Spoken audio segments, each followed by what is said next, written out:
El rugido del motor me despertó antes de que sonara mi alarma.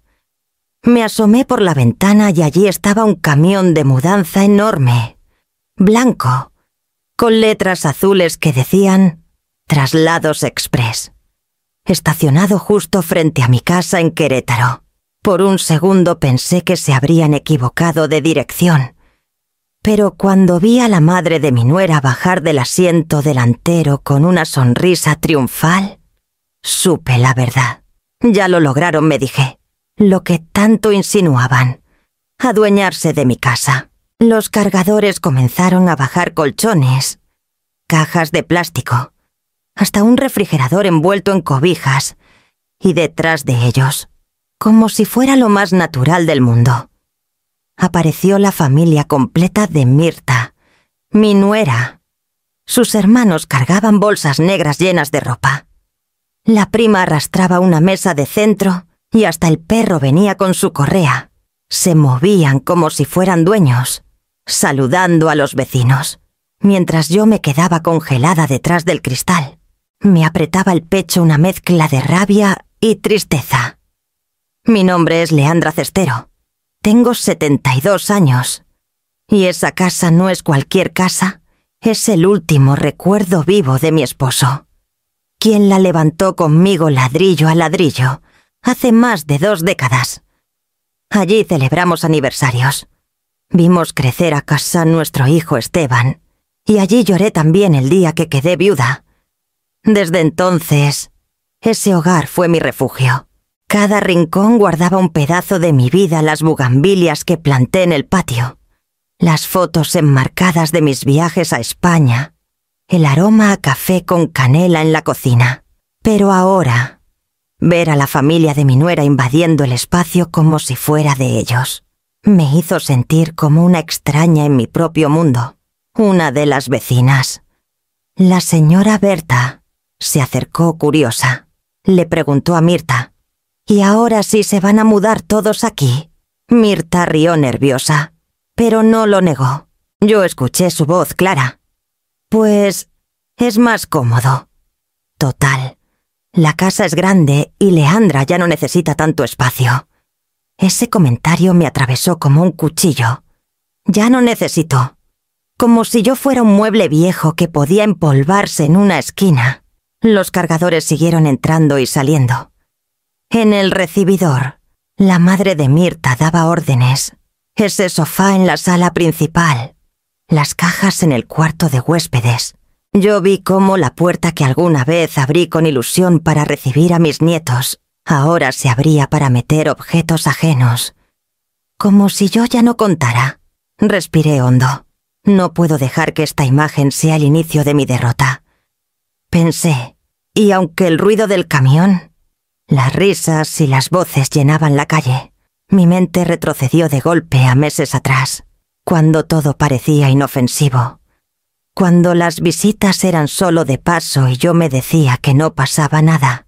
Pero pasaba cada domingo, con cada pastel barato que traían y con cada comentario hiriente disfrazado de consejo. Pasaba cada vez que Esteban, mi hijo, me decía mamá, no exageres, es temporal. Pasaba y yo lo fui dejando crecer hasta este momento, hasta ver el camión frente a mi puerta. Mientras el sol de la mañana caía sobre el asfalto y el eco de los muebles golpeando las paredes, me partía los nervios. Supe que tenía que contar esta historia, porque nada de esto ocurrió de la noche a la mañana. Fue una cadena de silencios, de concesiones y de traiciones pequeñas que, juntas, terminaron por abrir la puerta a esta invasión. Me aparté de la ventana. Me serví un café en mi taza favorita, esa con grieta en el asa que nunca quise tirar, y respiré. Era momento de recordar cómo llegamos aquí. Cuando cierro los ojos y pienso en mi casa, no veo paredes ni techos.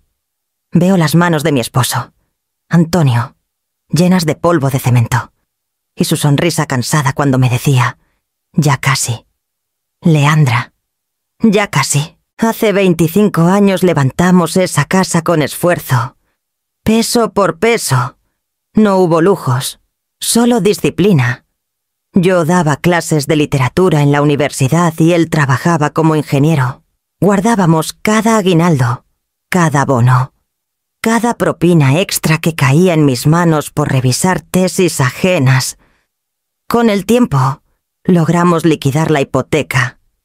Fue nuestra victoria silenciosa no deberle nada a nadie. La casa se convirtió en nuestro refugio. Recuerdo la emoción del primer día que colgué cortinas en la sala. Cuando todavía olía a pintura fresca, Antonio escogió el color de la fachada. Un tono crema que brillaba al sol de Querétaro. Yo planté bugambilias en el patio, pensando que crecerían junto con nuestra vida en común. Y así fue cada rama que trepaba por la barda. Parecía celebrar nuestros aniversarios, nuestros domingos de café con pan dulce.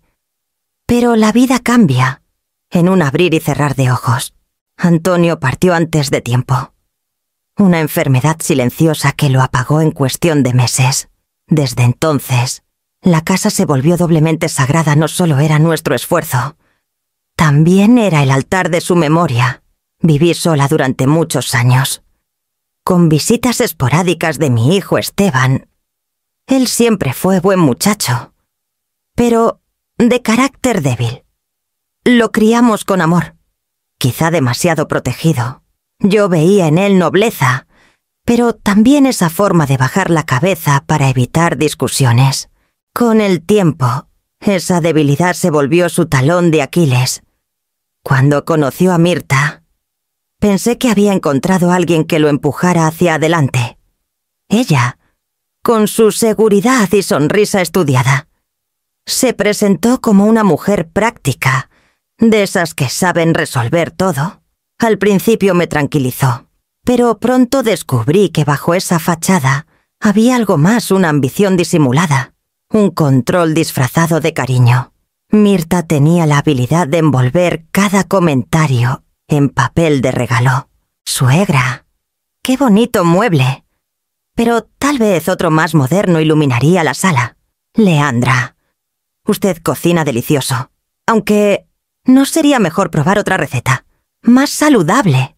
Nunca eran críticas directas, pero cada palabra llevaba una espina. Con los años, entendí que ella no buscaba integrarse a mi familia, sino desplazarme poco a poco. Esteban, como siempre, evitaba los conflictos.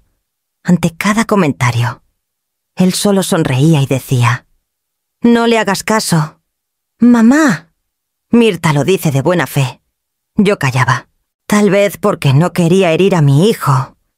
Tal vez porque me repetía a mí misma que la paz vale más que un disgusto. Pero cada silencio era un ladrillo menos en las paredes de mi seguridad. La casa, mi santuario, comenzó a sentir la presión de esas presencias. No de golpe, sino como una gota que cae sobre piedra día tras día. Y yo, que siempre había creído tener un carácter firme, me descubrí dudando de mis propias decisiones. Ahora, mirando hacia atrás, entiendo que la semilla se plantó mucho antes de aquel camión de mudanza.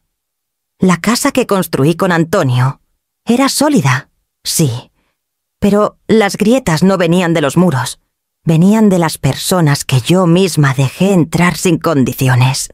Mientras recuerdo el brillo de las bugambilias contra el cielo azul y el olor del café recién hecho en las mañanas, siento la nostalgia mezclada con una determinación nueva. Porque si esa casa fue mi fortaleza durante tantos años, también me enseñó que uno no puede ceder su espacio sagrado sin consecuencias. Al principio todo parecía un gesto de cortesía, un domingo cualquiera. Después de misa, Mirta llegó acompañada de su madre y uno de sus hermanos. Solo pasábamos por aquí. «Suegra», dijo con una sonrisa amplia. Traían una bolsa con pan dulce y un litro de refresco barato. Yo lo recibí como quien abre la puerta sapilles a la buena educación con café recién colado y un plato de galletas. No lo vi como invasión. Me dije: «Está bien, la familia de Mirta quiere convivir. No hay que ser dura». Pero esa primera visita marcó el inicio de una rutina que se fue volviendo costumbre. El siguiente fin de semana vinieron otra vez, esta vez con la prima de Mirta, una muchacha habladora llamada Karina, que no paraba de comentar sobre los cuadros en mi sala. ¡Qué lujo de sala para una sola persona!, exclamó con un tono que me supo a burla disfrazada. Yo sonreí con esfuerzo, como quien se protege detrás de una máscara, y contesté con neutralidad. Cada rincón tiene una historia. De pronto, cada domingo se convirtió en reunión. Llegaban sin avisar, con bolsas de frituras, un pastel de supermercado todavía congelado o, peor, con nada. Se acomodaban en la sala como si fuera una sala de espera pública. El televisor se encendía al volumen más alto para ver fútbol, y las risas de los hermanos de Mirta retumbaban hasta el patio. Yo caminaba entre ellos con bandejas de café, sintiéndome extraña en mi propia casa. Mientras tanto, Esteban, mi hijo, permanecía callado, como si el ruido no lo afectara. Cuando le insinuaba después de cada visita que quizás sería bueno tener un domingo tranquilo, él respondía con esa frase que ya parecía ensayada: mamá, no exageres, es temporal. Lo temporal se volvió permanente. La madre de Mirta, una mujer de mirada crítica y voz chillona, comenzó hasta a opinar sobre todo que si mis cortinas eran anticuadas, que si la cocina necesitaba más luz, que si yo gastaba demasiado en jabón de marca. Usted vive como reina. Leandra, decía con un dejo de reproche, como si mis años de trabajo y ahorro fueran un lujo indebido. Yo intentaba mantener la calma. Respondía con frases cortas. Aunque por dentro hervía, me recordaba a mí misma que mi esposo Antonio habría preferido la paz antes que el pleito. Pero cada comentario me arañaba un poco el alma, como pequeñas grietas que van debilitando una pared. Karina, la prima, traía a veces a sus amigas. Solo pasamos a saludar. Tía Leandra, decían con una confianza que me incomodaba. Tomaban fotos en el jardín, posando junto a mis bugambilias, como si fueran turistas en una hacienda ajena. Yo reía nerviosa, pero por dentro sentía la invasión. La gota que comenzó a colmarme ocurrió un domingo por la tarde. Yo había preparado un guiso sencillo para Esteban y para mí, y Mirta apareció con toda su familia. Sin preguntar, calentaron tortillas, abrieron el refrigerador y sirvieron platos como si estuvieran en su propia cocina. La madre de Mirta, sentada en la cabecera de la mesa, comentó con naturalidad: «Qué práctico comer aquí. Menos trabajo para nosotros». Esa noche, al quedarme sola entre platos sucios y risas todavía resonando en mis oídos, sentí un nudo en el estómago. La casa que construí con esfuerzo se estaba transformando en terreno compartido, pero no por decisión mía. Yo solo observaba cómo el límite entre lo propio y lo ajeno se desdibujaba. Y Esteban, mi hijo, parecía ciego. Miré las paredes de la sala, esas mismas que Antonio había levantado con sus manos, y juré en silencio que no permitiría que el recuerdo de mi vida con él se convirtiera en un escenario para el desorden de otros. En ese momento todavía sonreía en la superficie, pero dentro de mí, poco a poco, comenzaba a crecer la semilla de la resistencia. Una tarde de marzo, mientras el sol se colaba por las persianas y yo acomodaba la mesa para la cena, decidí mencionar algo que me venía rondando la cabeza desde hacía semanas. Mi hermana menor, Isabel, me había escrito desde Zaragoza. Quería venir a México por unos días, conocer mi casa y recorrer juntas algunos lugares que siempre soñamos visitar: Guanajuato, San Miguel de Allende, tal vez hasta la Ciudad de México para ver Bellas Artes. Mientras rebanaba pan y servía sopa, le dije a Esteban con voz tranquila: «Hijo, Estaba pensando. Isabel viene el próximo mes. Me encantaría que se quedara aquí, conmigo. Al menos un par de noches. Esperaba una sonrisa o al menos un claro «mamá». Pero Esteban dejó la cuchara a un lado y se quedó en silencio unos segundos. Finalmente respondió: «Mamá, no sé si sea buena idea». «¿Y por qué no?», pregunté, sorprendida. Se rascó la frente. Incómodo. «Es que me incomoda, tu hermana. Ya sabes cómo es. Siempre hace preguntas. Me siento como en una entrevista de trabajo. Mejor no». Sus palabras me cayeron como agua helada. Cerré los ojos un instante, conteniendo la indignación. ¿Incomoda? ¿A él? Yo había recibido a la familia de Mirta cada fin de semana, sin un solo reproche de su parte. Y ahora, que pedí abrir la puerta para mi propia sangre. La respuesta era un mejor no. ¿Te incomoda recibir a mi hermana por 2 noches? Pero no te incomoda que tu suegra se instale cada domingo en mi mesa. Dije, con la voz más serena que pude. Esteban evitó mi mirada. No es lo mismo. Mamá, ellos son más fáciles. Con ellos me relajo. Con Isabel, siento que debo estar a la altura. No supe si reír o llorar. Así que me limité a callar.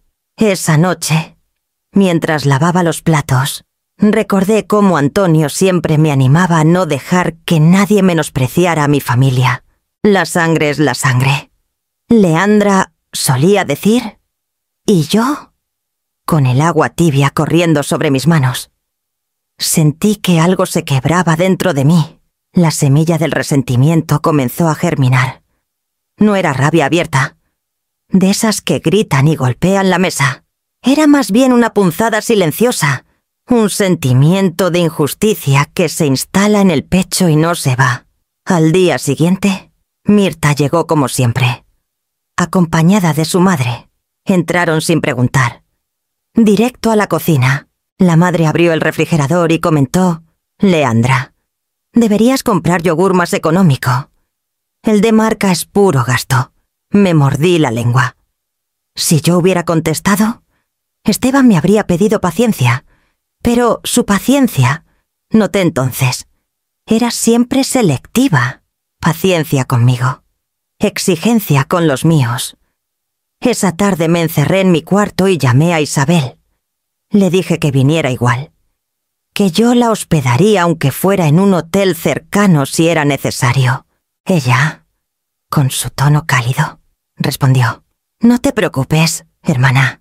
Voy para verte a ti, no para incomodar a nadie». Colgué con un nudo en la garganta. Miré alrededor de mi habitación las fotos de Antonio, las bugambilias asomando por la ventana. Sentí que esa casa, que un día fue nuestro refugio, ahora estaba inclinándose hacia un solo lado, como una mesa coja. Todo el peso caía de mi parte, nunca de la de ellos. Aquella negativa de Esteban fue pequeña en apariencia, pero en mi corazón marcó un antes y un después. Por primera vez, comprendí que yo estaba sola defendiendo la memoria de lo que Antonio y yo construimos, y que la balanza, si seguía así, pronto dejaría de inclinarse, terminaría por caerse por completo. Era domingo, casi el mediodía. Regresaba del mercado con mis bolsas llenas jitomates frescos, tortillas recién hechas y un ramo de flores para alegrar la cocina. Empujé la puerta con la cadera, tarareando bajito una canción de mi juventud. Y me detuve en seco. Allí, en el recibidor, se apilaban 3 maletas grandes, un par de mochilas y hasta una bolsa de plástico llena de zapatos. El aire olía a perfume barato mezclado con naftalina. Ah, ya llegó. Suegra me recibió Mirta con una sonrisa amplia, como si nada. Y esto pregunté, señalando las maletas. Mirta se acomodó un mechón de cabello detrás de la oreja y, con total naturalidad, respondió: «Nos quedamos unos días. Leandra, es temporal». Detrás de ella apareció Esteban, mi hijo, con la mirada baja. asintió, como si la decisión estuviera tomada de antemano. Yo lo miré esperando alguna explicación. Pero solo dijo mamá. Es más cómodo para todos. Me quedé helada. Temporal. Esa palabra ya me pesaba como una cadena. La había escuchado demasiadas veces en boca de Esteban y de su esposa. Temporal eran las visitas de los domingos. Temporal era el ruido, la invasión, la pérdida de mis espacios. Y sin embargo, lo temporal siempre terminaba quedándose. Caminé hacia el cuarto de huéspedes, ese que un día pensé usar como espacio de lectura y yoga. Al abrir la puerta, me golpeó un olor fuerte a ungüentos y alcohol de eucalipto. Sobre la silla estaba colgado un batín de seda color vino. Evidentemente de la madre de Mirta. En la mesa de noche se apilaban frascos de cremas y una caja de pastillas. El colchón ya estaba hundido en el centro, con las sábanas arrugadas como si hubieran dormido allí desde hacía días. Recorrí las habitaciones en silencio, con la garganta seca. Me sentí como una intrusa en mi propia casa. Al regresar a la sala, la madre de Mirta, sentada con las piernas estiradas en mi sillón favorito, comentó con tono mandón: «El sofá me mata la espalda. Leandra, mejor la cama del cuarto de huéspedes», Glenn dijo señalando a su marido, que acababa de entrar con una hielera. «Necesita descansar bien de la columna». Yo tragué saliva. Me daban órdenes sin siquiera disfrazarlas. Intenté razonar con Esteban después de la comida. Lo encontré en la cocina, revisando su celular mientras yo lavaba los platos. «Hijo, ¿de verdad piensas que esto está bien?», le dije en voz baja. Él suspiró. «Mamá, no lo tomes tan a pecho. Solo son unos días. Además, no quieren molestarte, no quieren molestarme», repetí, incrédula. Me miró rápido y volvió al teléfono. «Es más fácil así». Sentí un nudo en el estómago. No sabía si llorar o gritar. Terminé haciendo lo de siempre, guardar silencio. Los días siguientes fueron una prueba de paciencia. Desde temprano escuchaba el televisor a todo volumen en la sala, con partidos de fútbol y voces de comentaristas que resonaban por toda la casa. En la cocina, la prima Karina abría mis gabinetes como si fueran propios, buscando vasos, cazuelas, lo que se le antojara. El refrigerador quedaba vacío en cuestión de horas. Una tarde, mientras doblaba ropa en mi cuarto, escuché a la madre de Mirta decirle a su hija: «Esta casa está muy grande para una sola persona. Sería mejor que se repartiera entre todos». Mi corazón se detuvo. Me quedé paralizada, con la blusa de Antonio en las manos. Esa frase era la confirmación de lo que ya sospechaba. No se trataba de una visita. Ellos querían instalarse. Esa noche apenas pude dormir. Miré el techo, escuchando los pasos de la familia de Mirta en el pasillo, las risas apagadas, el ruido de puertas que se cerraban. En mi mente solo había una idea fija: me habían convertido en huésped en mi propio hogar.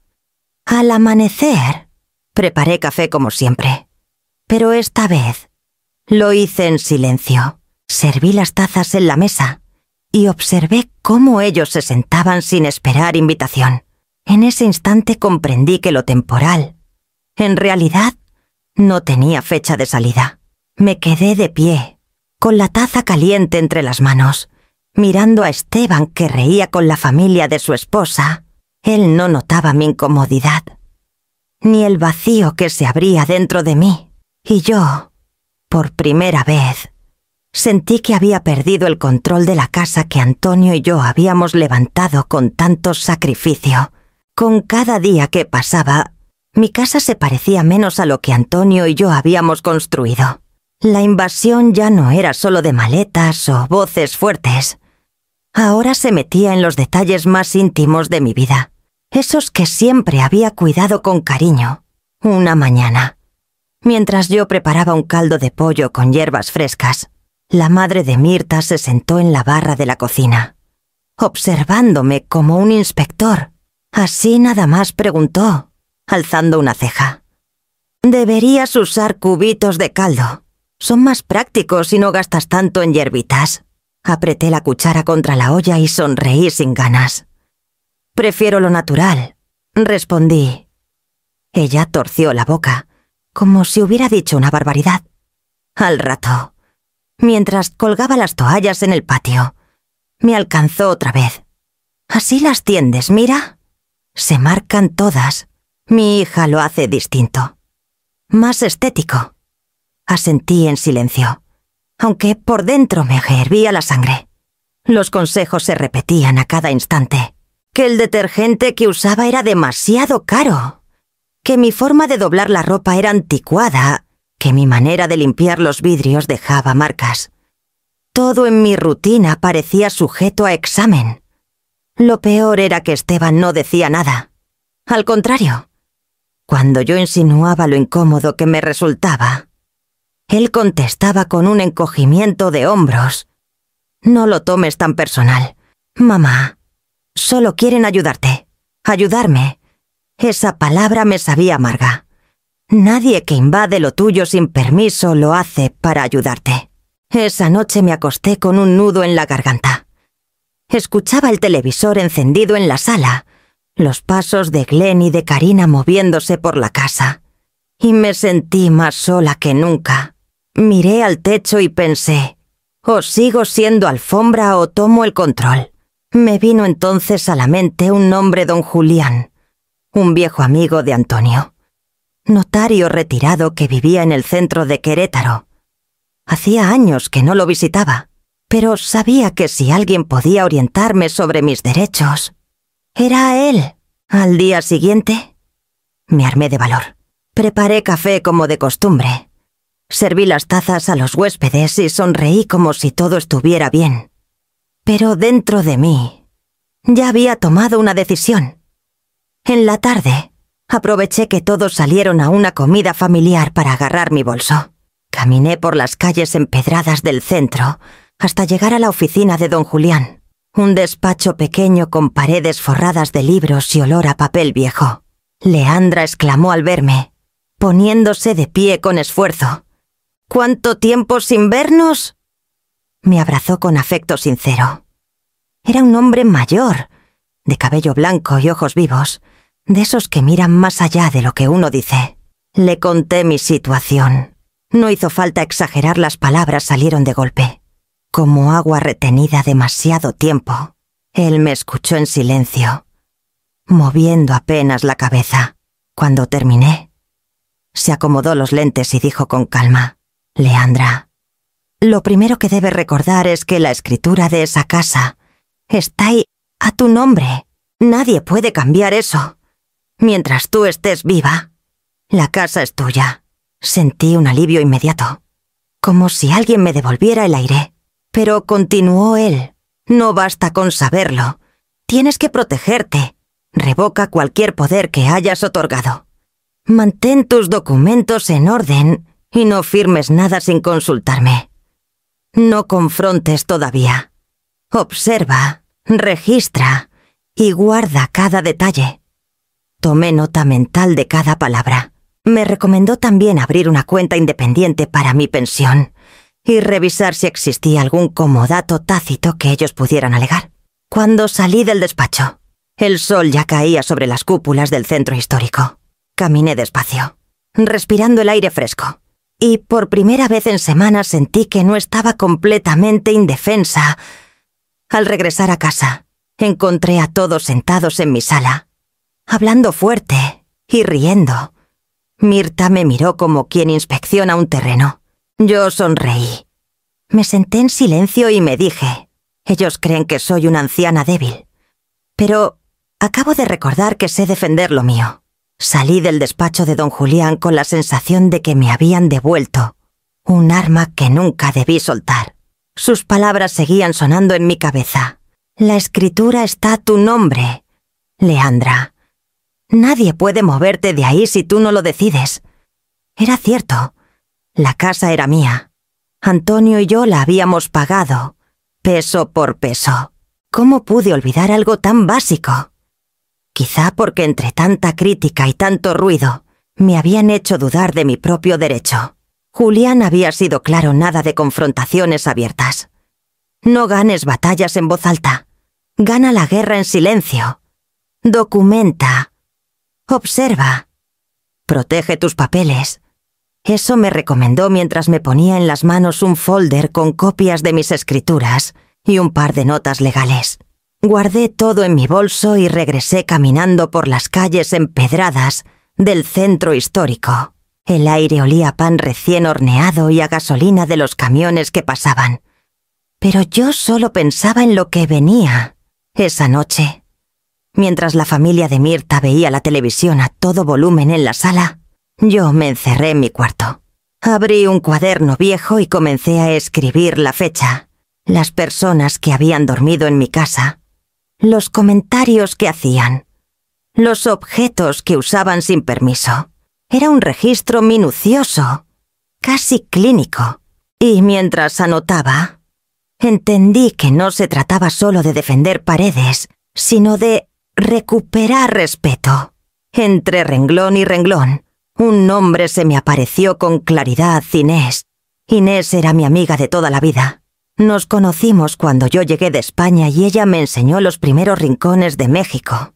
Ahora vivía en San Miguel de Allende, en una casona con patio lleno de macetas de barro y gatos que parecían dueños del lugar. No hablábamos seguido, pero cada vez que lo hacíamos, era como si el tiempo no hubiera pasado. Tomé el teléfono y marqué su número. Contestó con esa voz cálida que siempre me había reconfortado. Leandra, dijo sorprendida. ¡Qué milagro! Me quebré un poco. Lo confieso. Le conté la situación entrecortada, con frases rápidas, como quien abre una herida y deja salir la sangre. Inés guardó silencio unos segundos y luego respondió con firmeza. Tú no tienes por qué aguantar eso. Vente a mi casa. Aquí siempre tendrás un cuarto y un plato en la mesa. Me llevé la mano al corazón. Saber que tenía dónde refugiarme me devolvió esperanza. No iba a huir todavía, pero necesitaba un plan. Esa misma noche comencé a guardar discretamente algunas cosas en una bolsa pequeña, mis documentos, unas fotos de Antonio, un par de mudas de ropa, nada que llamara la atención, solo lo esencial. Las escondí en el fondo del closet, detrás de unas cajas viejas. Durante los días siguientes, actué con normalidad. Sonreía en la mesa, preparaba café, respondía a las críticas con monosílabos. Por dentro, sin embargo, cada gesto era parte de mi estrategia. Documentaba, observaba, me preparaba. Un domingo por la tarde, mientras Mirta y su madre discutían en la sala sobre cambiar las cortinas para dar más luz, yo asentía en silencio. En mi mente, ya estaba recorriendo las calles coloridas de San Miguel de Allende, oliendo las flores en el mercado de artesanías, escuchando la campana de la parroquia. Ese lugar se me figuraba como un respiro, un espacio propio donde nadie podría decirme cómo tender mis toallas o cómo sazonar mi caldo. Apagué la luz de mi habitación antes de dormir y me repetí en voz baja: no soy alfombra. No nací para que me pasen por encima. Soy dueña de mi casa, de mi vida y de mis decisiones. Y cuando dé el siguiente paso, lo haré en silencio, pero con toda la firmeza que me queda. La noche que decidí irme, no hubo discusiones ni gritos. Todo fue un murmullo contenido, un movimiento apenas perceptible, como la brisa que se cuela por debajo de la puerta. Esperé a que el bullicio en la sala se apagara y las luces quedaran apagadas. Escuché los ronquidos intermitentes de la madre de Mirta, el golpeteo de la televisión que alguien dejó encendida, y supe que era el momento. Abrí el closet despacio y saqué la pequeña bolsa que había preparado en secreto, un par de mudas de ropa, mis documentos, una foto de Antonio enmarcada y el rosario que siempre guardo en la mesita de noche. No más. Aprendí de Julián que en la vida uno no necesita cargar con todo para estar a salvo. solo con lo esencial. Antes de salir, me senté en la cama y escribí unas líneas en una hoja simple. No buscaba poesía ni explicaciones extensas. Escribí con letra firme. Si necesitan espacio, ahora lo tienen. Firmé con mi nombre y dejé la carta sobre la mesa del comedor, en un lugar visible, como quien deja constancia de una decisión sin vuelta atrás. Respiré hondo. El silencio de la madrugada me abrazó cuando crucé el umbral. Cerré la puerta sin hacer ruido, como si saliera de una casa prestada. La calle estaba desierta, iluminada apenas por faroles amarillentos. Caminé unos metros hasta la esquina, donde me esperaba un taxi que había pedido con antelación. El conductor, un hombre mayor de mirada amable, me ayudó a subir la bolsa sin hacer preguntas. Solo arrancó y me dijo: «¿A dónde la llevo?» «Señora, a San Miguel de Allende», respondí, con la voz quebrada pero firme. El camino se me hizo eterno y liberador al mismo tiempo. A través de la ventana veía pasar los campos oscuros, los pequeños pueblos adormecidos, y en mi pecho se mezclaban la tristeza y una paz inesperada. Por primera vez en mucho tiempo no tenía que escuchar críticas sobre mi cocina, ni voces ajenas dictando el ritmo de mi casa. Llegué a la puerta de Inés casi al amanecer. Ella me recibió en bata, con el cabello recogido y un gesto de sorpresa que pronto se volvió ternura. «Sabía que ibas a venir tarde o temprano», me dijo, y me abrazó con fuerza. En su casa todo olía a flores secas y café recién hecho. Los gatos dormían en las sillas como centinelas pacíficos. Inés me acomodó en un cuarto sencillo, con una colcha de colores y una ventana que daba al jardín. Cuando me recosté en la cama, sentí un alivio profundo. No había lujo, ni muebles nuevos, ni espacio de sobra, pero era un lugar mío. Aunque fuera prestado, allí nadie me juzgaba por mis decisiones, ni me decía cómo tender mis toallas. Allí podía, al fin, escuchar mi propio silencio. Esa madrugada cerré los ojos y pensé en Antonio. Imaginé que él sonreía, orgulloso de que hubiera tenido el valor de dar ese paso. Y mientras el sueño me vencía, me prometí que esta partida silenciosa no era una fuga, sino el primer movimiento de una estrategia más grande: recuperar mi vida, aunque tuviera que empezar desde cero. El sonido del motor volvió a sacudir mi memoria, llevándome de regreso a esa mañana que parecía un sueño torcido. El camión blanco de mudanzas estacionado frente a mi casa no era casualidad, no era un error. Era el resultado de mis propias manos, de mi decisión de usar las palabras de Mirta contra ella misma.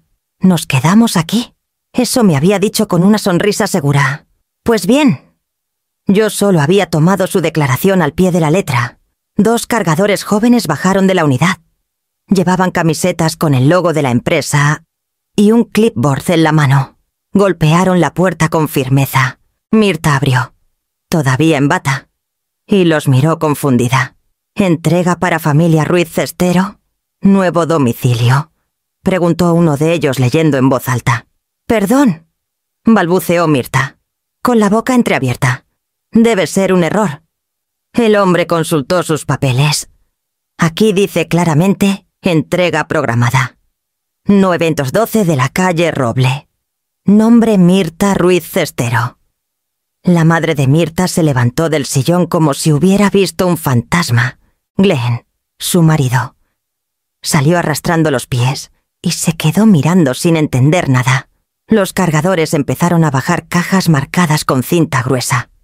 Cocina, recámara principal, sala. Cada una llevaba la etiqueta con el apellido Ruiz Cestero. Los vecinos comenzaron a asomarse desde las banquetas. La señora Berta cruzó los brazos, disfrutando el espectáculo como si fuera una obra de teatro gratis. Yo, desde la ventana de la casa de Inés en San Miguel, recibía los mensajes y fotos que ella me iba mandando. Había coordinado todo con la empresa el traslado de unas pertenencias antiguas que yo había guardado en una bodega, pero registradas bajo el apellido de Mirta. Ellos mismos habían insistido en quedarse ahí, así que ahora su declaración tenía consecuencias. «Espérenme, espérenme», gritó Mirta, corriendo hacia los cargadores. Yo no ordené nada. El joven levantó la hoja de servicio. «Aquí está su firma digital, señora». Y el pago ya fue cubierto. El desconcierto se pintó en la cara de todos. Las cajas seguían entrando, un juego de sala usado, colchones, una cómoda antigua. Nada de lujo, todo pesado, real, ocupando espacio. El cuarto de huéspedes quedó abarrotado, la sala invadida por muebles que no reconocían. Esteban llegó en ese preciso momento, con cara de cansancio. Apenas cruzó la puerta. Uno de los cargadores le extendió la hoja. «Usted es el señor Esteban Cestero. Aquí necesitamos su firma de recibido». Él me buscó con la mirada. Pero yo no estaba. Solo encontró la nota que había dejado días antes sobre la mesa. «Si necesitan espacio». Ahora lo tienen. «¿Qué está pasando aquí?», preguntó, pero su voz se perdió entre los golpes de los muebles contra las paredes. Mirta intentaba justificarse frente a los vecinos, sonriendo nerviosa. «Seguro es un error administrativo. Pronto lo aclaramos». Pero nadie le creyó. Para todos. Lo que se veía era claro: la familia Ruiz Cestero estaba mudándose oficialmente a mi casa. Yo observaba desde la distancia, con una mezcla de dolor y justicia. No era venganza cruel. Era la realidad devolviendo el reflejo. Querían instalarse. Pues ahora tendrían que cargar con todo lo que implica instalarse de verdad. No solo disfrutar del espacio ajeno, sino hacerse cargo de cada gasto, cada incomodidad, cada mirada de los vecinos. Por la tarde, Inés me sirvió una copa de vino y me dijo: «Le diste la vuelta al juego sin alzar la voz». «Eso, Leandra, es estrategia». Sonreí con amargura. «Estrategia, sí, pero también un duelo silencioso». Ver mi casa convertida en un depósito de muebles ajenos me partía el alma, aunque supiera que era necesario. Mientras tanto, Esteban me escribió un mensaje corto. «Mamá, ¿qué hiciste?». Lo dejé sin responder, porque lo que había hecho no necesitaba explicación. Solo había seguido al pie de la letra la frase que me repitieron hasta el cansancio. «Nos quedamos aquí. Dicen que las paredes también hablan». Y las mías llevaban semanas gritando. No con palabras, sino con cuentas acumuladas, con luces que se encendían sin parar, con llaves abiertas en la cocina y duchas interminables que parecían cascadas. La primera señal llegó en un sobre blanco con el logotipo de la Comisión Federal de Electricidad. Dentro, la cifra resaltaba en rojo: C3200 de luz. Lleno. Esteban abrió el sobre en la mesa y se quedó mirando como si fuera un jeroglífico. «¿3200?», preguntó en voz alta. «¿Cómo puede ser tanto yo?» «Desde la casa de Inés». Recibí su mensaje por WhatsApp con una foto del recibo. Respondí con calma: «Bienvenida a la vida real». No tardó en llegar el siguiente golpe: el recibo del agua. C900 por bimestre. Y detrás, el predial. C8500. Esteban me escribió en la madrugada: «Como si no pudiera dormir, mamá. Esto es insostenible». Me quedé mirando la pantalla del teléfono, respirando hondo. Había pasado años cargando esas cuentas, organizando mi pensión para cubrir todo puntualmente, cuidando cada peso. Y ahora, cuando la casa estaba en sus manos, descubrían lo que significa realmente sostener un hogar. Las tensiones no tardaron en explotar dentro de esas paredes. La madre de Mirta se quejaba a diario de que las luces del pasillo se apagaban muy rápido, porque Esteban desconectaba focos para ahorrar. Los hermanos de Mirta protestaban porque ya no podían usar la regadera tanto tiempo. Esteban había pegado un papel en la puerta del baño que decía: Máximo 10 minutos. Los vecinos comenzaron a notar la diferencia.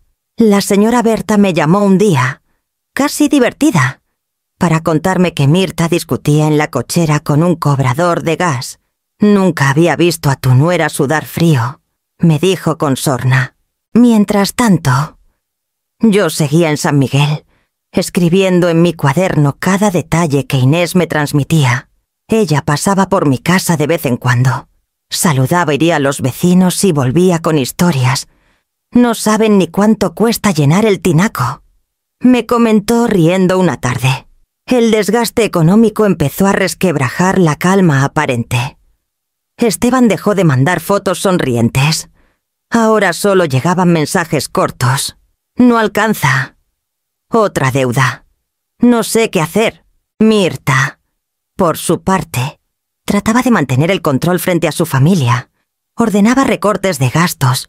Pedía a todos contribuir. Pero nadie quería. Los hermanos preferían desaparecer los fines de semana para no pagar ni un peso. Y la madre se limitaba a repetir: la casa es grande. El gasto es normal. Una noche, Esteban me llamó por teléfono. Contesté después de varios timbrazos. Mamá, esto se está saliendo de control. Ah, sí, respondí con serenidad. Pensabas que las casas se sostienen con sonrisas. Él guardó el silencio. Nunca me imaginé que fuera tanto. Pues yo sí, porque durante años lo sostuve sola. Colgué con el corazón apretado, pero también con la certeza de que la lección apenas comenzaba. Los días siguientes fueron un desfile de quejas y tensiones. Glenn, el marido de la suegra, empezó a fumar en el patio para calmarse, dejando colillas por todos lados. Karina traía a sus amigos que dejaban la luz del garaje encendida toda la noche. Esteban se levantaba temprano para apagar focos y recoger platos sucios, murmurando con cansancio: esto es un infierno. Yo lo leía todo en sus mensajes, entre líneas, en esas palabras cortas que antes nunca había escrito. Y cada vez que me llegaba uno, yo respondía con la misma frase: ahora entiendes lo que nunca quisiste ver. Un viernes por la tarde recibí una última foto. Era el refrigerador casi vacío, con solo un par de refrescos y un paquete abierto de tortillas. El mensaje decía: se acabó la quincena y no queda nada. Me quedé mirando la imagen largo rato. Sentí compasión por mi hijo, sí, pero también una extraña justicia, porque esa era la factura de la realidad. La casa no solo es un techo, es un compromiso diario que cuesta esfuerzo, dinero y respeto. Y ellos, en su ceguera, nunca lo entendieron. Hasta que la cuenta llegó a sus manos. El mensaje de Esteban me llegó en mayúsculas, como si hubiera gritado desde la pantalla: ¿qué pasó con el dinero? Me quedé mirando esas palabras con calma. Sabía que ese día llegaría. Durante semanas habían vivido como si la casa se sostuviera sola, sin pensar en las facturas que llegaban, ni en los gastos que crecían. Y ahora, de golpe, se habían topado con la realidad de la cuenta vacía. Esteban me llamó de inmediato, sin esperar mi respuesta. Su voz sonaba crispada, al borde del desespero. Mamá, ¿congelaste la tarjeta?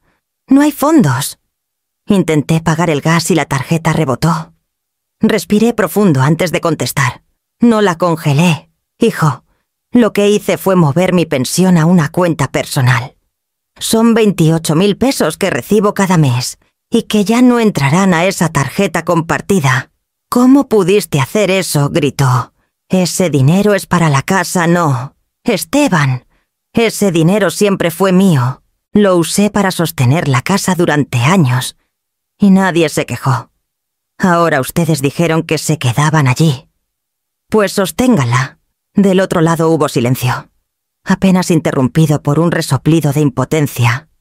A los pocos segundos, escuché la voz de Mirta de fondo. Chillona, exigiendo explicaciones. ¿Qué pasa? ¿Ya no hay dinero?, preguntaba. Esteban trató de bajarle la voz, pero ella arrebató el teléfono. Suegra, ¿cómo que quitó su pensión? Eso es un golpe bajo. Sonreí con ironía. Golpe bajo fue convertirme en huésped en mi propia casa. Yo solo estoy cuidando lo que es mío. Mirta bufó. Pues tendrá que entender que ahora la casa es responsabilidad de todos. Exacto, le respondí. Responsabilidad de todos. Ya no solo mía. Colgué sin darle oportunidad de seguir. Ese mismo día recibí otra llamada. Esta vez del banco. Me confirmaron que la tarjeta compartida había quedado con saldo en ceros. Sonreí para mis adentros. No era venganza, era orden. Durante años había permitido que Esteban usara mi cuenta como si fuera extensión de la suya, confiando en que algún día valoraría mi esfuerzo. Pero ese día nunca llegó. Por la noche, Inés me encontró escribiendo en mi cuaderno, registrando cada detalle de la llamada. ¿No te pesa tomar medidas tan drásticas?, me preguntó con dulzura. Pesarme sería seguir financiando su comodidad. Mientras me borran de la ecuación, le contesté.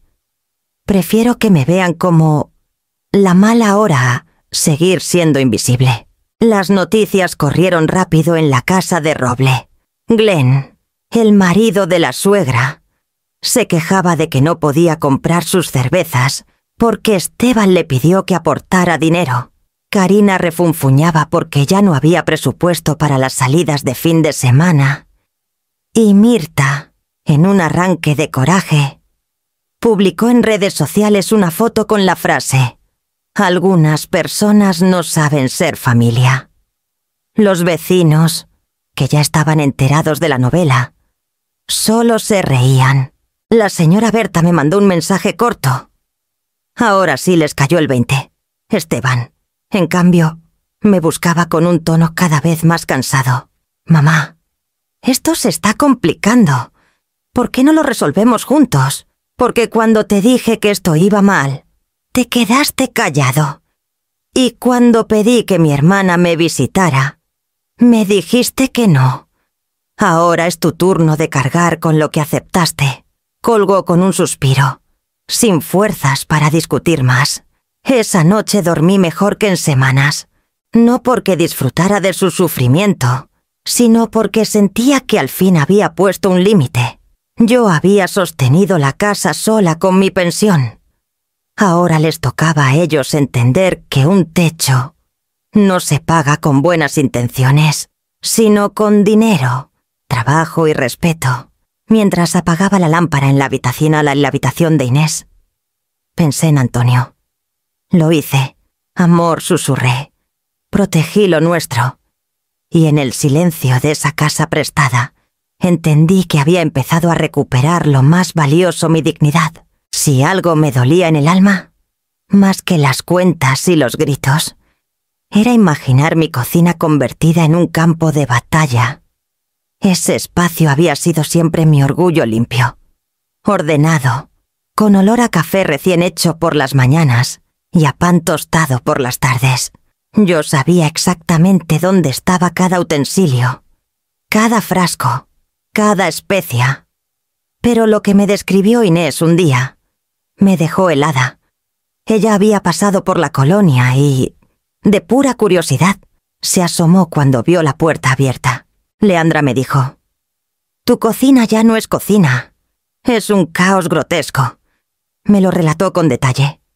Había montañas de platos en el fregadero, vasos con restos de refresco en cada esquina y un olor agrio que se mezclaba con grasa vieja. Sobre las alacenas, notas pegadas con cinta que decían en letras grandes: «No tocar». Cada hermano de Mirta había marcado territorio: un frasco de mayonesa, un paquete de galletas, hasta una cacerola con arroz quemado. Tenían dueño declarado. «Parece un mercado ambulante, no tu casa», agregó Inés, meneando la cabeza.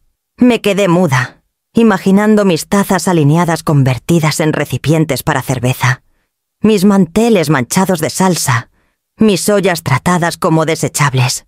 No tardaron en llegar las quejas de los vecinos. La señora Berta, que nunca se perdía detalle, me llamó indignada. Leandra, anoche hubo música hasta las 3 de la mañana.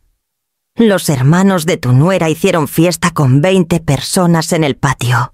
Los carros bloqueaban la calle. ¿Qué está pasando? Sentí un nudo en la garganta. Era como si mi nombre estuviera atado a un escándalo que yo ya no podía controlar. A la semana siguiente, el comité de colonos envió una carta oficial dirigida a la propietaria de la casa en la calle Roble. La recibí en San Miguel, gracias a que Inés me la trajo.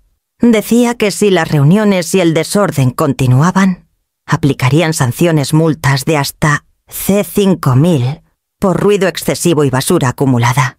Cuando Esteban la leyó, casi se desmorona. Me llamó esa misma noche, con la voz cargada de vergüenza. Mamá, el comité nos puso en evidencia frente a todos los vecinos. ¿Te imaginas cómo me siento? Claro que me lo imagino. Respondí con calma. Yo también lo sentí cada domingo que convertían mi casa en un club social. Y tú no decías nada. No supo qué contestar. Mientras tanto, Mirta intentaba mantener las apariencias. Colocó más carteles de no tocar en el refrigerador, como si eso fueras a solucionar el problema. Karina, la prima, seguía llevando amigos a ver partidos, dejando envases tirados en el jardín. Glenn, con su andar pesado, entraba y salía de la cocina dejando migajas por todos lados. El colmo llegó cuando los vecinos organizaron una reunión extraordinaria del comité y Esteban tuvo que asistir. Inés me contó que lo vio salir del salón comunal con la cabeza gacha, murmurando disculpas que nadie escuchaba. Yo recibí su mensaje después de esa reunión. No puedo más. Mamá, es una vergüenza. Le respondí con frialdad. Es tu realidad. Yo ya cargué con esa cruz demasiado tiempo. Y mientras escribía en mi cuaderno esa noche, pensé en la ironía. Mi cocina, que había sido testigo de desayunos tranquilos con Antonio, de meriendas con mis nietos pequeños, ahora era símbolo de desorden, de abuso, de invasión. Y lo peor era que no necesitaba verlo con mis propios ojos. Bastaba con escuchar las voces de quienes sí lo vivían. Me dolía, sí, pero también sentía un extraño alivio, porque cada plato sucio, cada fiesta, cada queja de los vecinos era una prueba más de que yo había tomado la decisión correcta, alejarme, y cada día que pasaba, las paredes de esa casa se convertían en un espejo que obligaba a Esteban a mirar lo que nunca quiso reconocer. El teléfono sonó al amanecer, cuando todavía el cielo de San Miguel estaba pintado de gris y las campanas de la parroquia no terminaban de marcar la hora. Contesté sin prisa, ya imaginando quién era. Mamá. La voz de Esteban se quebró. Sin ti, esto se derrumba. Me quedé en silencio unos segundos, mirando por la ventana el jardín de Inés, donde los gatos dormían como si el mundo no tuviera preocupaciones. Finalmente respondí. ¿Recién te das cuenta, Esteban? Suspiró con un cansancio que no era solo físico. Mamá, yo no puedo con todo. Las cuentas, las quejas de los vecinos, el comité encima, Mirta discutiendo con todos. No sé qué hacer. Vuelve, por favor. Cerré los ojos y recordé todas las veces que yo había pedido lo mismo. Un poco de ayuda. Un poco de respaldo. Y él, entonces, me había contestado con evasivas. No exageres, es temporal. No voy a volver en esas condiciones. Dije firme. Y lo sabes. Esa misma tarde lo cité en la oficina de don Julián, en Querétaro. Quería que las cosas quedaran claras, sin testigos incómodos, sin gritos, solo un papel y la verdad en la mesa. Cuando llegó, Esteban parecía más viejo de lo que era. Ojeras, camisa arrugada, la mirada perdida. Mirta no lo acompañó. Supongo que ya no tenía fuerzas para fingir. Se sentó frente a mí y bajó la cabeza. Don Julián nos recibió con la serenidad de siempre. Puso sobre el escritorio un documento y me miró. «Aquí está lo que me pediste. Leandra». Empujé el folder hacia Esteban. «Léelo», le dije. Él abrió las hojas con manos temblorosas. Era un acuerdo de separación patrimonial, un límite legal que establecía que mis bienes, incluida la casa de la calle Roble, quedaban fuera de cualquier manejo conjunto. Todo bajo mi nombre. Como siempre lo estuvo, pero ahora blindado. «¿Qué significa esto?», murmuró Esteban, sin levantar la vista. «Significa que si ellos se quedan, yo no. Que la casa ya no es un espacio en disputa. Tú decidiste poner a tu familia política por encima de mí, y yo decidí proteger lo mío». Esteban tragó saliva. «¿Me estás corriendo de mi propia casa? No. Hijo, te estoy mostrando que la casa nunca fue tuya. Siempre fue mía y de tu padre. Tú vivías en ella porque yo lo permití. Ahora, si eliges compartirla con Mirta y los suyos, perfecto. Pero entonces entiendes que yo no regreso». Lo vi apretar los labios, como un niño al que le quitan un juguete. Don Julián intervino con voz neutra. «Esteban, tu madre solo está dejando constancia legal de algo que ya es suyo por derecho. Esto no es castigo, es protección». Esteban hundió el rostro en las manos. «Mamá, yo nunca quise llegar a esto. Ni yo. Pero cada silencio, cada vez que me pediste paciencia, nos trajo hasta aquí». Un silencio espeso llenó la oficina. Afuera, se escuchaba el bullicio del centro de Querétaro, vendedores ambulantes, claxones, pasos. Dentro, en cambio, parecía que el tiempo se había detenido. Finalmente, Esteban levantó la mirada. Sus ojos estaban rojos. «¿Y si los echo?», preguntó en voz baja. «Entonces hablamos», respondí. «¿Y si no puedo?». «Entonces sigue tu camino con ellos. Pero entiende algo. Esteban ya no volveré a ser la alfombra donde todos limpian sus pies». Se quedó callado. Y en ese silencio entendí que, más allá del papel firmado, algo se había roto entre nosotros. Una grieta profunda. La semilla de un divorcio emocional entre madre e hijo. Cuando salimos, la tarde caía. Caminé por la plaza y sentí el aire fresco en el rostro. No había triunfo en mi corazón. Tampoco derrota. Solo la certeza de que había puesto un límite que debía haberse trazado mucho antes. Sabía que ese día llegaría. Pero aún así me dolió cuando vi el anuncio en internet. Allí estaba mi casa. La de Antonio y mía. Publicada en un portal inmobiliario con letras frías. En venta. 6.800.000 aleros. MMTXN. Oportunidad. Precio negociable. Cerré los ojos con rabia contenida. Conocía bien el valor real, al menos 8.600.000 dólares. Era el fruto de nuestra vida de trabajo, de años de sacrificios, y ahora la estaban rematando como si fuera una mercancía cualquiera. Como si los recuerdos no valieran nada. Lo peor no fue el precio, sino las fotos. Esteban había tomado imágenes apresuradas, sin cuidar un solo detalle. En la sala se veía el sillón de mi nuera tapado con una sábana manchada. En la mesa de centro, vasos de plástico y botellas vacías. La cocina, mi templo, aparecía con ollas apiladas y papeles pegados en los gabinetes que decían «no tocar» en letras negras. El cuarto de huéspedes, aquel que soñé para Isabel cuando viniera de España. Aparecía en las fotos como un bodegón de muebles viejos, un colchón hundido, un ventilador roto y ropa tirada en una esquina. Cada imagen era una bofetada. Los vecinos no tardaron en hablar. La señora Berta me llamó de inmediato. «Leandra, vi la publicación. ¡Qué pena! Esa casa era hermosa. Su voz tenía mezcla de compasión y de reproche. Sentí como si el barrio entero murmurara lo mismo que lo que fue un símbolo de esfuerzo. Ahora era una caricatura triste. Me imaginé las conversaciones en las reuniones del comité. ¿Viste que ya la pusieron en venta? ¡Qué lástima! La van a malbaratar.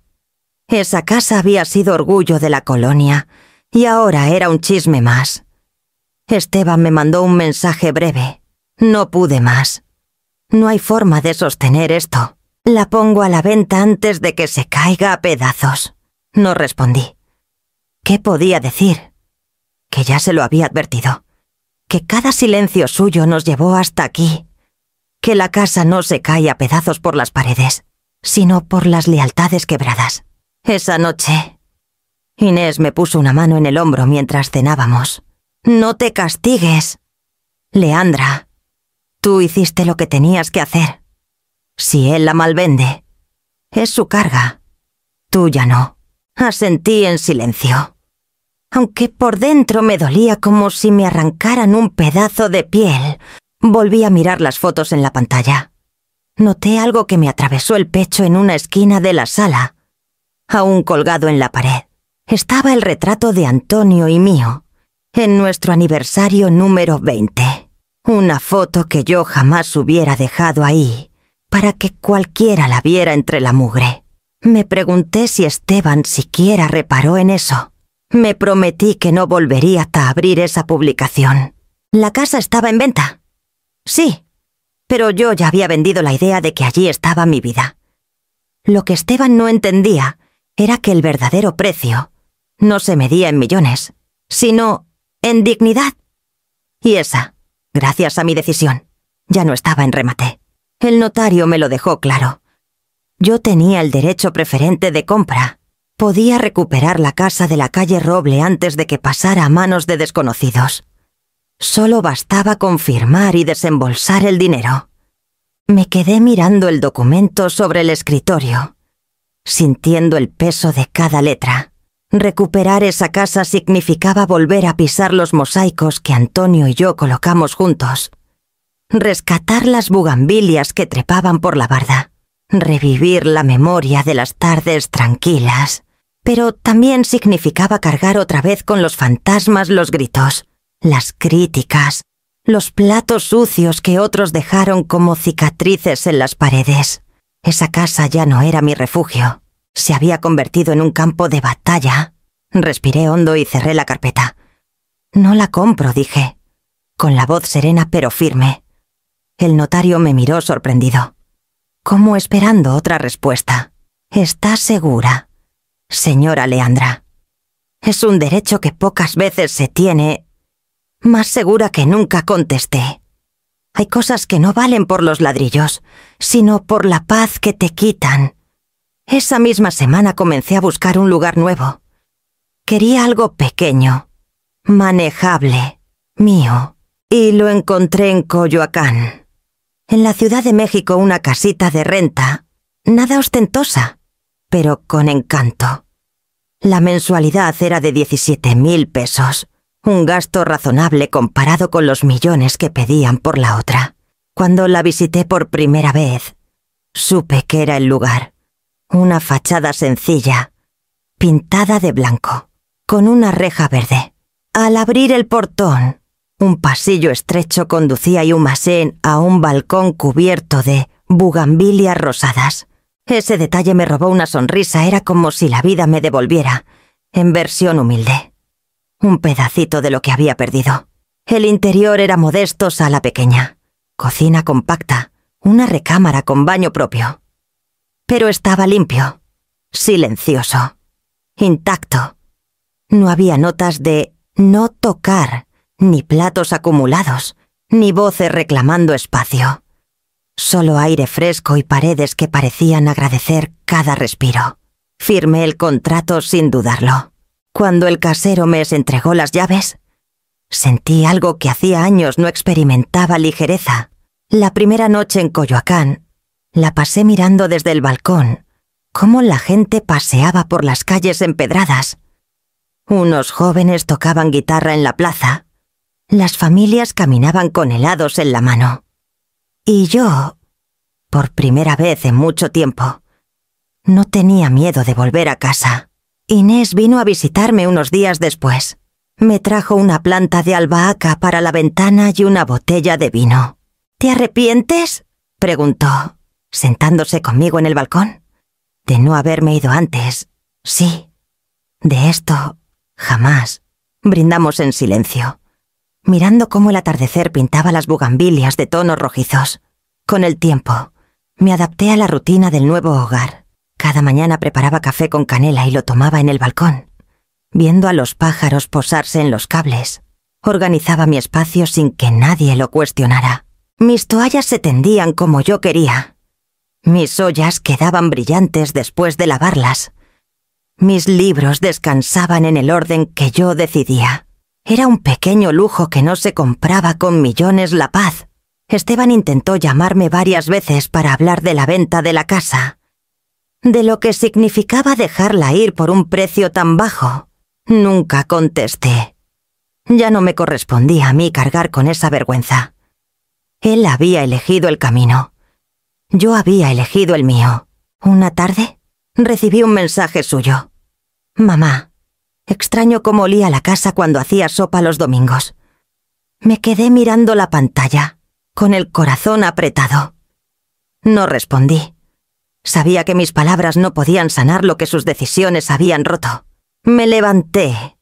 Serví un poco de sopa en mi nueva cocina y la probé despacio. El sabor era distinto. No porque faltara algo, sino porque al fin lo degustaba sin la amargura de sentirme extraña en mi propia mesa. No compré la casa de la calle Roble. Y al no hacerlo, entendí que lo que de verdad había recuperado era algo más valioso que cualquier escritura: mi derecho a elegir, mi derecho a estar en paz. Habían pasado varios meses desde que firmé el contrato de renta en Coyoacán. El tiempo había corrido distinto allí, más despacio, más ligero. Me acostumbré a caminar por las calles empedradas, a comprar tamales en la esquina, a escuchar a los músicos callejeros que llenaban de vida la plaza. Poco a poco, el ruido de la casa en Querétaro se fue borrando, como un eco lejano que ya no me alcanzaba. Una tarde de sábado, mientras hacía fila en una cafetería del barrio, escuché una voz conocida. Me giré y reconocí a Marina, una amiga de la infancia de Esteban, con quien solía jugar en el parque cuando eran niños.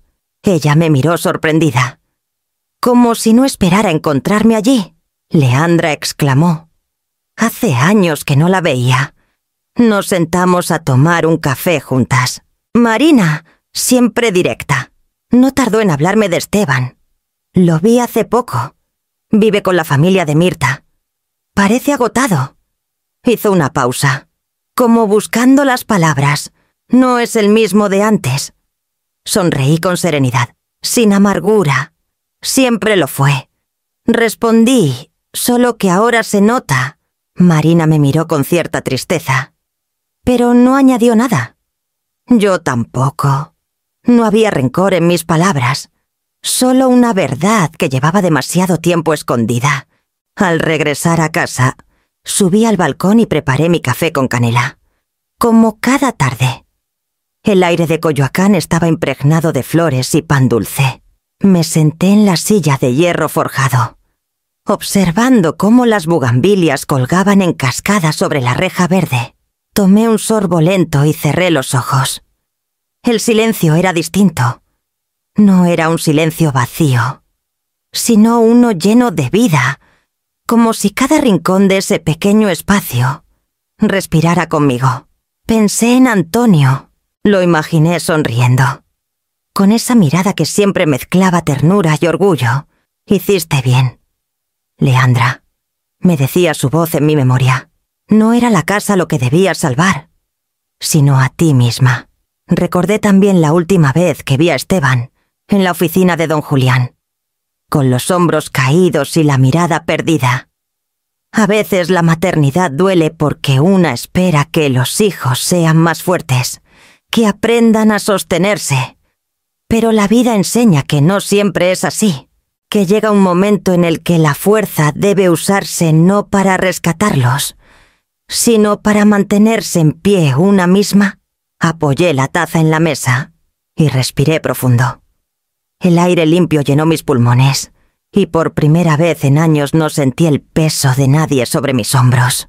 A veces la paz significa saber cerrar la puerta y no volver a abrirla, pensé. No con rencor, sino con gratitud hacia la lección aprendida. El sol comenzaba a ponerse, tiñendo de naranja las fachadas coloniales. Un grupo de niños corría detrás de una pelota en la calle. Una pareja de ancianos caminaba de la mano, sonriendo. Yo los miraba con calma, disfrutando el simple hecho de ser espectadora de una vida normal. Esa noche, antes de dormir, escribí en mi cuaderno: hoy no extraño nada, porque era cierto.